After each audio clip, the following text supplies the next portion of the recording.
ನರ್ಮದೇ ಹಾಂ ಹಾಂ ಹೇಳಿ. ನಮಸ್ಕಾರ. ಇವತ್ತು 3ನೇ ತಾರೀಕು. ಇವತ್ತು ಜನವರಿ 3ನೇ ತಾರೀಕು 2025. ನಮ್ಮ ಯಾತ್ರೆ 26ನೇ ದಿನ ನಾವು ಪ್ರಾರಂಭ ಮಾಡಿದ್ದೀವಿ. ಇವತ್ತು ನಾವು ಬಾಲೋದ್ ಅನ್ನೋ ಒಂದು ಕ್ಷೇತ್ರದಲ್ಲಿ ದತ್ತ ಪಾದುಕೆಗಳಿವೆ. ದತ್ತ ಪಾದುಕೆ ದರ್ಶನ ಮಾಡಿಕೊಂಡು ಇವತ್ತು ಸಾಯಂಕಾಲ ಅಷ್ಟೊತ್ತಿಗೆ ಮುಂದೆ ಒಂದು 6-7 ಕಿಲೋಮೀಟ್ರಿಗೆ ಒಂದು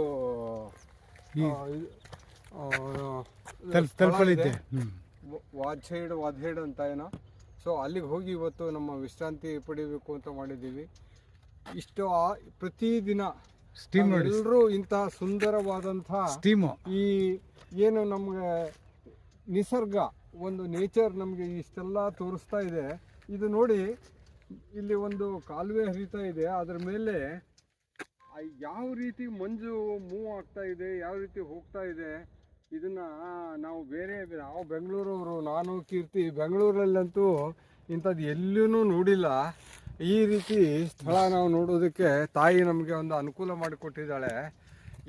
ಇದರಿಂದ ನಮ್ಮ ಎಲ್ಲ ಏನಾದರೂ ಒಂದು ಈಗ 20 ನಿಮಿಷ ಜೋರಾಗಿ ನಡ್ಕೊಂಡು ಬಂದಿದ್ದೀವಿ, ಆಯಾಸ ಆಗಿದೆ ಅಂದರೆ ಇಂಥದ್ದು ನೋಡಿದ ತಕ್ಷಣವೇ ನಮ್ಮ ಮನಸ್ಸು ಉಲ್ಲಸಿತವಾಗಿ ದೇಹ ಸಹಿತ ಮತ್ತೆ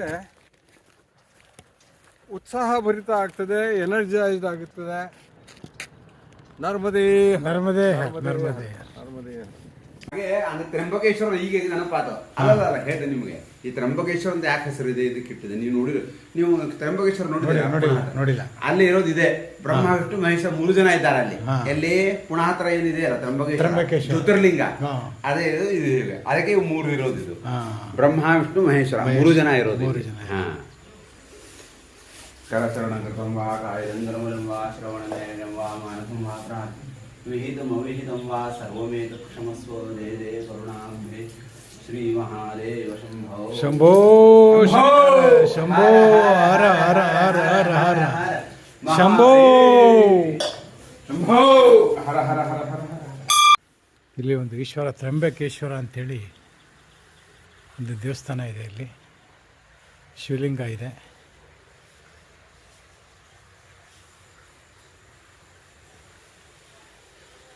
ಇಲ್ಲಿ ಗುಪ್ತ ಗೋದಾವರಿ ನೀರು ಯಾವಾಗಲೂ ಇದೇ ಥರ ಬರುತ್ತಂತೆ ಎಲ್ಲ ಹೇಳ್ತಾರೆ ಜನ. ಇಲ್ಲಿ ನೀರು ಕಂಟಿನ್ಯೂಸ್ ನೀರು ಬರುತ್ತೆ ಅಂತ ನಮ್ಮ ಜೋಶಿಯವರು ಮುಖ ತೊಳಿತಾ ಇದ್ದಾರೆ.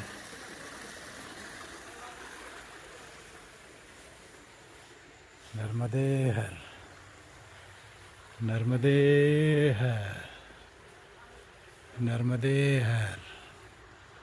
ಗುಜರಾತಿಲಿ ಬರೆದಿದ್ದಾರೆ ತ್ರಂಬಕೇಶ್ವರ. ಓಂ ಈಶ್ವರಾಯ ನಮಃ. ಈಶ್ವರ ಭಗವಂತ.